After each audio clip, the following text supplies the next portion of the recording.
Hello everybody, welcome to a brand new Let's Play series of Arthenex Plays Sorcerer King with the new Rivals standalone expansion.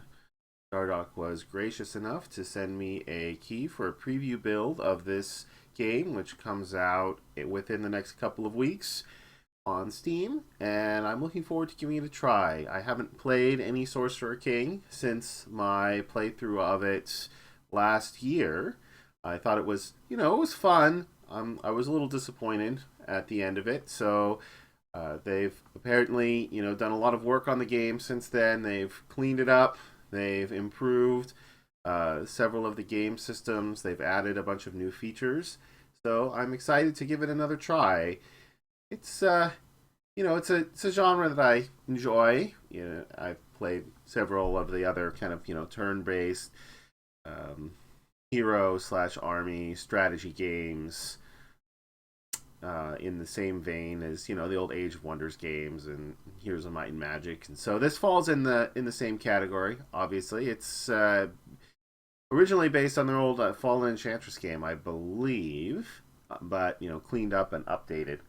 For those of you guys who aren't familiar with the game concept, you are playing as a what's the best way to put it?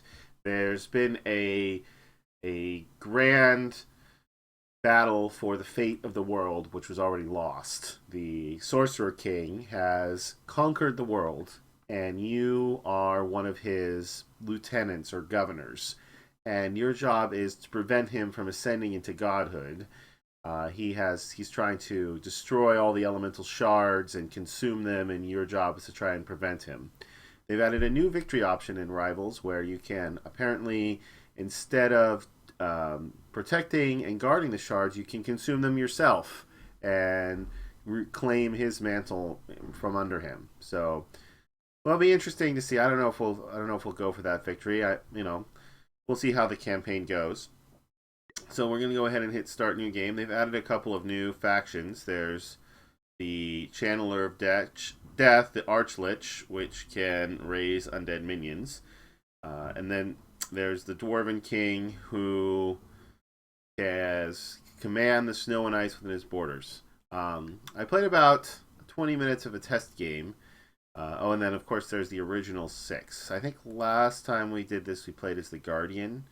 Yeah, I remember him, Peregrine the Ranger. Yeah, we definitely played as the Guardian. This time maybe we'll try one of the new heroes. I didn't actually try any of the most of the other heroes, so we could do that, or we could also customize. You can customize your hero. I'm not sure if you could do that before or not. I think so.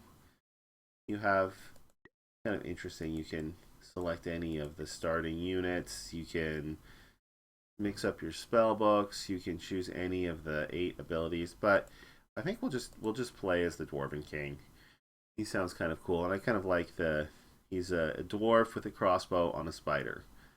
It doesn't sound like it should work, but it does. So I kind of like that. I kind of like that concept, and we also start with a couple of Arctic wolves apparently. So let's give it a shot. Let's see. What do we want to set our game settings to?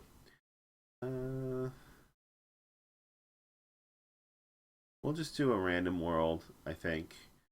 We'll set the land size. Leave the man size at medium. We'll set the difficulty to hard. I did one quick test game, played for about 20 minutes, just to check things out on hard, and I was gratified to see that the AI utterly destroyed me at one of the tactical battles. That didn't happen in the first playthrough. So either they've buffed the tactical combat or AI, or I suck at it now. One or the other. But we'll leave it on hard, and we'll just be a little bit more judicious about which fights we choose. All right, so let's hit next, and it's going to. So I can choose how hard the neutral factions are. Maybe we'll leave the neutral factions on normal. And we're getting the Keepers of the Flame. So the neutral factions are like the other governors. They're kind of the other. They're taken from the other player races. So we have Imperium.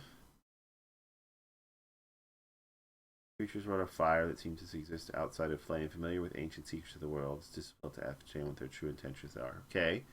We have swamp giants. Strong but dumb. Lovely. And we have the ancient enemies of the frozen realm. So presumably we'll have to fight those guys. And then we have a random one that we don't know what it is. So we'll hit play. So these are kind of like the main opponent obviously is the Sorcerer King, but these are like the other AI players. And they're not trying to win the game. They're going to ally either with me or with the Sorcerer King to either help me or prevent me from winning. We'll see. Alright, you are the Zal, chief of the Frozen Realm. You have led your people to these southern lands through the rot of fallen civilizations drawn by the threat of the Sorcerer King. Then, once establishing a cold and comforting city in the wilderness, you turned your energies to the Sorcerer King and his sinister plans. How did you begin? I think we'll go with more troops at the beginning because it takes quite a few turns and you can get a head start on some resources.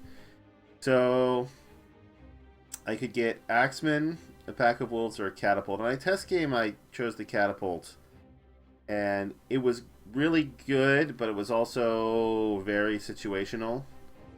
So I think maybe we'll go for the wolves this time. You send word of the coming war to the great wolves of the north, but only 2 beasts answer the call. They will be forevermore known as Sir Bitey and Little Chompy. Okay. So we got +1 courage and Sir Bitey and Little Chompy. So I think that means we start with 4 wolves now. Full name. There's several monster layers nearby. Caution is advised. We'll need to train more scouts to explore further. Okay. So here's our starting army, and then we also have 2 additional wolves in here that we can use. We're starting immediately adjacent to 2 elemental shards. That seems helpful. So each one of these shards is going to consume, I'm going to build a shrine on them, and they're each going to consume 1 logistics point and provide me with 2 magic. Magic is a mechanic that really kind of harkens back to the old Master of Magic game. You get magic, power, and then it's split 3 ways into skill, which levels up your leader, mana, which gives you mana to cast spells with, and lore, which allows you to research new spells. So I think we can just build these instantaneously. So we also fulfilled a realm quest by building a shrine on this shard. We claimed a shard, which is going to give us 2 bonus skill points, which will help us level up faster. And then we can also claim this shard. Miss those. Turn the music volume off as well. Those sound effects are really loud. Alright. That's a little better, hopefully. Alright, so we got 2 shards right at the start of the game, which is really, I think normally you'd always start with 1. Starting with 2 seems good. That means we'll have 4 bonus magic available. Yeah. Oh no. 7 bonus magic available per turn. So the default setting is to give you an even amount of each. I want to think about. We currently have 40 mana at the moment. What spells can we cast? Let's take a quick look at that first. We can cast Boost Shard for 50. Boost the output of a controlled shard by +1 magic. Can be cast every 5 turns. Interesting. So we have like a stacking spell that can continuously increase our magic at the cost of 50 mana. So if we devote, let's see, we're making 7 mana per turn right now. So in order to make 50 mana, we would need, what? 8, just over 7 turns. 7 times 7 is 41. So we need 8 turns. We need 8 turns for the first one, except that we already have 40 mana. So if we do nothing but cast the spell, I mean, you might be able to cast it only once on each shard. We could increase our magic output fairly, well, about significantly. Something to consider. We probably still want to cast one of these, though. Probably Enchanted Hammers. So more material means more production in the city. We also have some terraforming spells, and this spell is what you use to start competing with the Sorcerer King to win the game, I believe. All right. Then we also have here our city.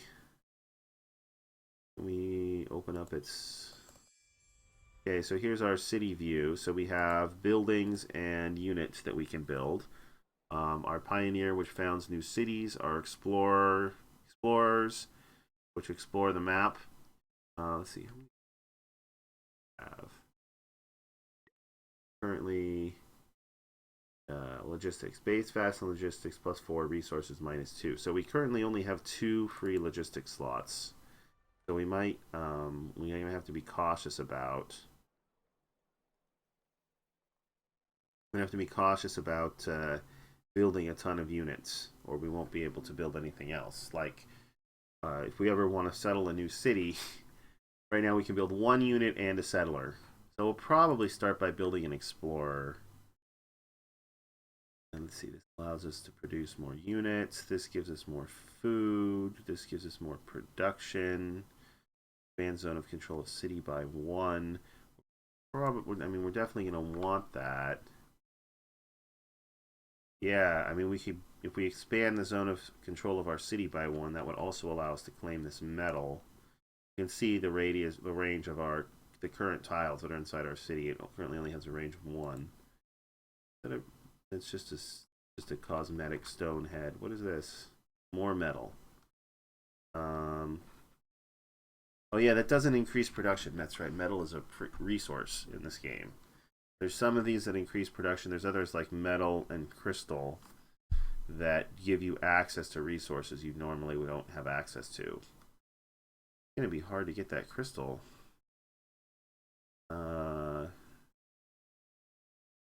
Maybe, I guess you could build an outpost here and get it. This is an enemy camp, bandit archer camp, that will spawn enemies. And there's bandit loner's army. So it has 79 health and 16 combat strength. Whereas, so after we merge our forces here, so this one has 24 combat strength and 59 health. This one has... So where are we going to go first? Probably go down and see what the deal is with this bandit archer camp first. So here's our hero. You can see, can you see his level up tree? Yeah, skills. So I remember from last game that grapple shot was really, really good.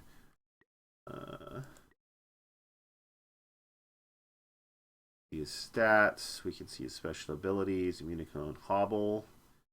Attack that also reduces the target's move by 1 for 3 turns unless they resist. Okay. Shockwave. Dodge missiles. Crossbowman. Bow mastery. Alright. And then we also have 2 wolves. A Arctic wolf and an Arctic wolf cub. And a wolf can use Howl, which is obviously really good. At least it was in the first game. Devastating Bite. Wolf cub. Vulnerable to lightning. Vulnerable to fire. Immune to cold. Launch missile. Alright. We'll start by sending the 2 of you guys over to claim this treasure chest. So we got crafting, that's right. Crafting is a big thing in this game. We got 4 flawless iron and 1 nectar. So this is probably going to be the first thing we want to craft if we can. We need cedarwood oil, a clouded emerald, and a bunch of flawless iron. This will improve the physical attack, ranged attack abilities of our archer hero. Physical attack +5, initiative -3, physical attack bonus +10. We can see if we go to our hero here, he's currently using... Here it is. He's currently using a bow, which is 1 physical attack, -3 initiative. So that crossbow would be or that bow we can craft would be a significant upgrade if we can craft it. Takes him from +1 to +5 and gives him this. Not sure what that does, but presumably it's good. Alright, so let's send you guys. Alright, we'll start by sending you here. And we'll join you guys up. So now we have 109 health and 32 combat strength. That's probably enough to take out that other army, but I'm a little leery after my experience last time. Alright, so that's all the moves we have. Okay, so we want to research a spell.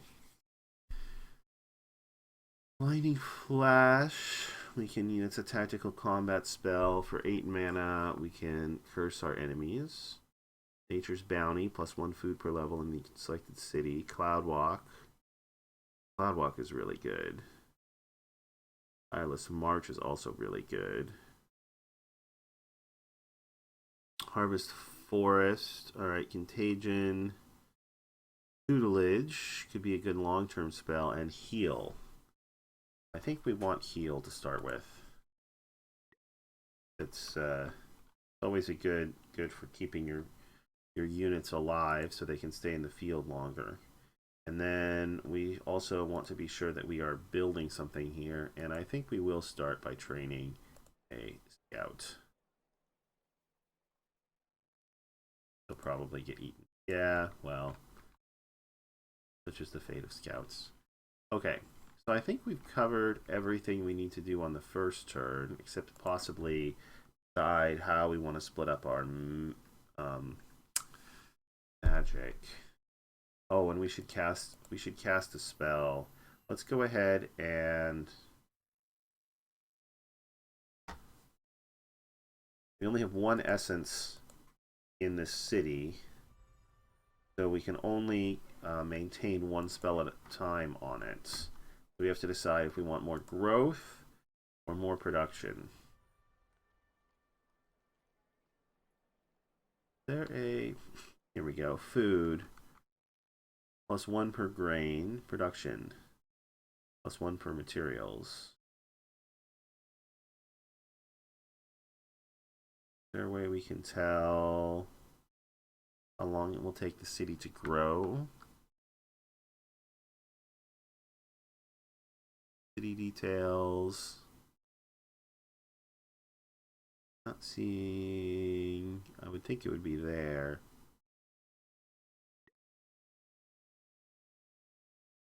So this is going to tell us it's going to take 8 turns to build a scout. I wonder what this red number is. I think we'll go ahead and use the production spell. So that's already knocked a turn off producing a scout. Okay, and yeah, the great thing about starting with the extra units is that they do not take up logistics because they're quest units. So that's really good. Hopefully that'll give me the ability to fight some more powerful enemies and get some better loot right at the start of the game. Okay, so I think that's it for the first turn. So we'll end the turn. And that was very fast. So it looks like we can just move through the forest without any extra cost. So let's go one square at a time here. I guess this is not impassable terrain after all. What's this? Nothing. Alright, so this bandit archer's army, 19 combat strength and 112 hit points. We are 32 combat strength and 109 hit points. So we have the advantage. It's not a huge advantage, but it is an advantage. Let's go ahead and see if we can take them out. Oh, there's 2 armies here. Oh no. There's only 1. Alright, let's go ahead and fight them. Oh, we're out of movement apparently. Okay, we'll fight them next turn. This turn. Yeah, we'll go ahead and end the turn. Oh, so here's the Sorcerer King. I'm concerned about your erratic behavior. If you only been permitted to dwell in this land, help me maintain the peace. Instead, I hear a tale of you stirring up the riffraff in the countryside and demand an explanation for your recent deeds.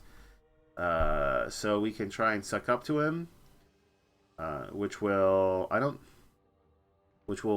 keep him happy, but also potentially allow him to grow in power first. We can you know, potentially antagonize him, or we can just disassemble. So let's suck up to him. What can I do to help you, Super? All right. Well, we really need some logistical help. So this will give us some more. He'll probably send us a guy, which will increase our logistics, but it will also speed up his ascension, which is bad. But it will hopefully speed us up more than it will help us more than it will help him, I think. So we'll say we can use some logistical help. So he gained 5 ascension points, and we got a logistician, which takes us from 1 logistics up to 3. He's hanging out in our capital. Okay. Something I didn't see was any kind of quest markers. Alright, so these guys can't get any more units, so we can see what we have here. We have 3 bandit archers, 2 bandit loners, 1 wolf, and 1 bandit raider. Alright. It's unfortunate that they have a wolf. Predicted result, victory. Alright, let's go ahead and battle. We want to try and have victory without losing too many troops. Ooh, so your Howl is +3 attack.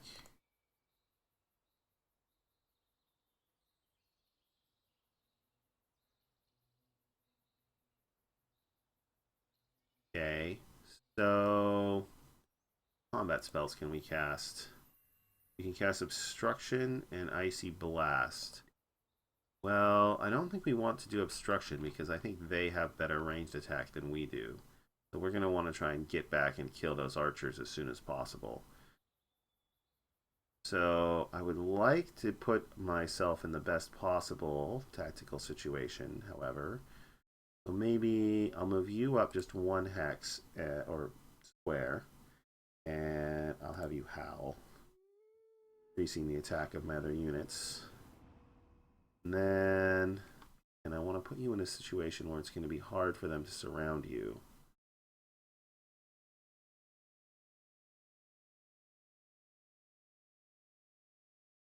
You can see the order of attack here.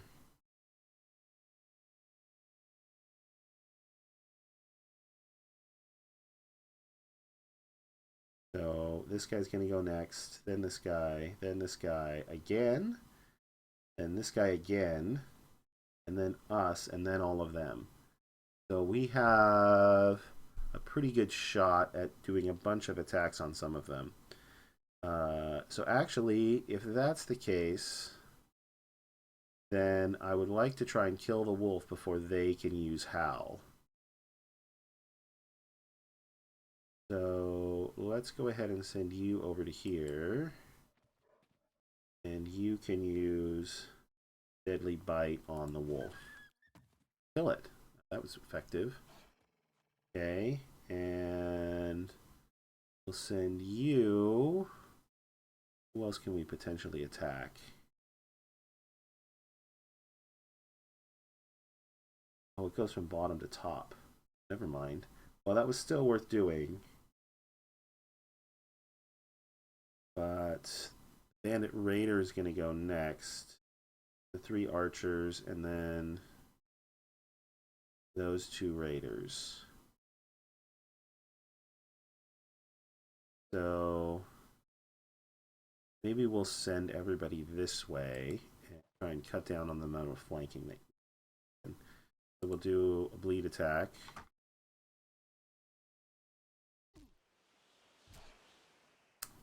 Doesn't trigger flanking, and then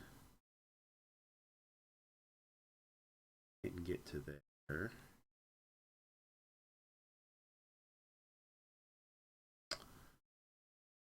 I'm gonna send you over here.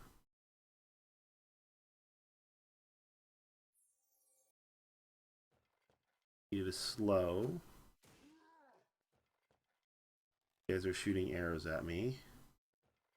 You have missile evasion on like all of our guys. That helps. Okay. We'll try and focus fire down the melee guys first. So you have Shockwave and Hobble. This reduces the target's move by 1 for 3 turns.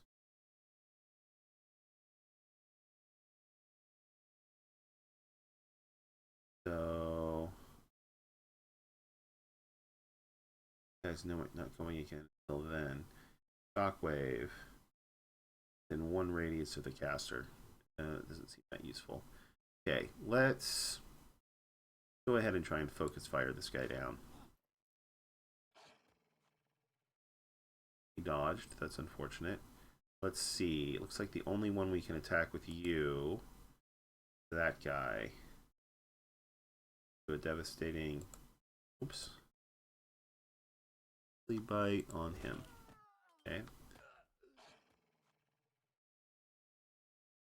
You over here, and then you can attack that guy with a little bit of flanking support. You over to here. Continue to try and kill this guy. And that leaves room for you to come up to here, and the 3 of them working together finish that guy off. Alright.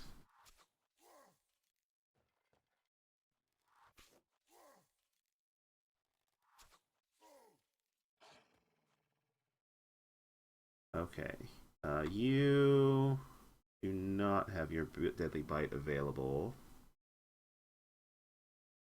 Still have a few more of our moves before they go again, however, it looks like. So we'll go ahead and come up and attack you. Or 11 damage.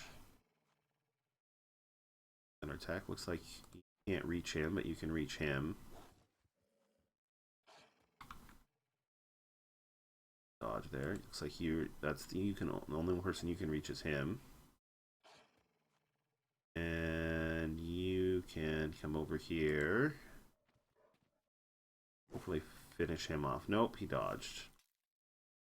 Well, let's see. Let's try this again. See if you can finish him off. Alright, nicely done. Alright. So, again, try and focus fire as much as possible. You down. Not have your Deadly Bite available. Another kill here.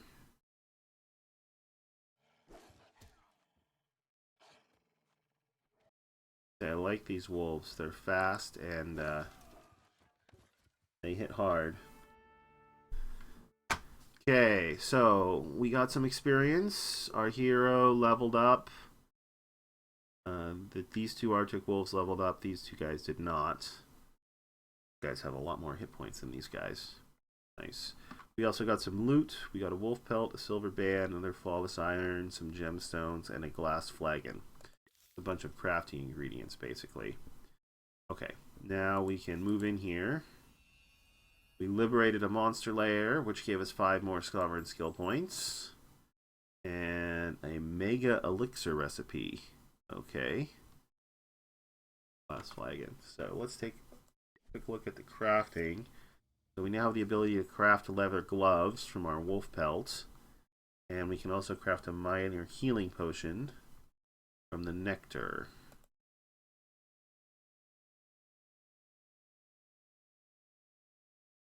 Well, we might as well.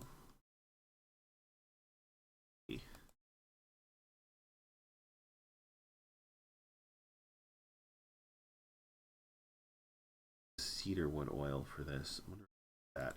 All right, let's go ahead and craft the gloves. We will send the gloves to him. Give him a little bit more defense.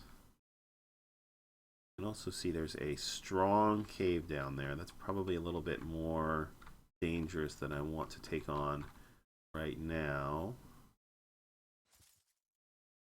We'll have Syndicate Collector's Army up here. These guys are probably an even match for me. I probably don't want to fight them.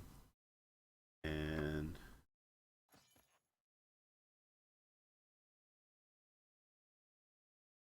army.